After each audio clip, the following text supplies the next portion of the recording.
24 March વિશ્વ ક્ષય દિવસે શ્રી કૃષ્ણા નર્સિંગ કોલેજ અને તાલુકા આરોગ્ય કચેરી ભાભર દ્વારા ઉજવણી કરવામાં આવી। વિશ્વ સહિત દેશભરમાંથી ટીબી એટલે કે ટ્યુબરક્યુલોસિસના દર્દીઓને ઓળખી યોગ્ય નિદાન અને ચોક્કસ સારવાર દ્વારા ટીબીને નાબૂદ કરવાના ઉદ્દેશ્યથી દર વર્ષે તારીખ 24 માર્ચના રોજ વિશ્વ ક્ષય દિવસની ઉજવણી કરવામાં આવે છે। આ વર્ષે 2026 માટે આ દિવસની theme yes we can end TB led by countries powered by people રાખવામાં આવી છે। આ માત્ર એક સૂત્ર નથી, પરંતુ સમાજ અને લોકોનો સામુદાયિક સંકલ્પ છે।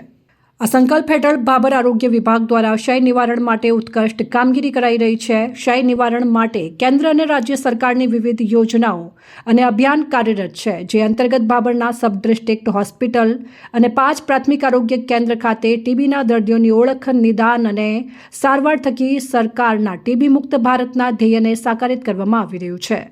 આજરોજ શ્રી કૃષ્ણા નર્સિંગ કોલેજ અને તાલુકા આરોગ્ય કચેરી દ્વારા ભાભરમાં લોકજાગૃતિ લાવવા માટે રેલીનું આયોજન કરવામાં આવ્યું હતું।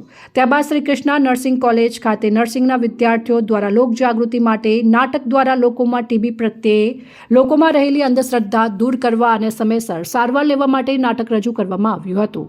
Taluka health officer doctor HR Thakor દ્વારા ટીબી વિષયક માર્ગદર્શન આપવામાં આવ્યું હતું।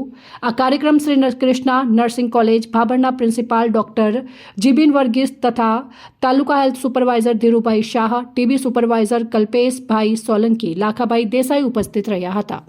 અહેવાલ ગોપાલ પુજારા, સંબંધ ભારત ન્યૂઝ, ભાભર વાવથરા।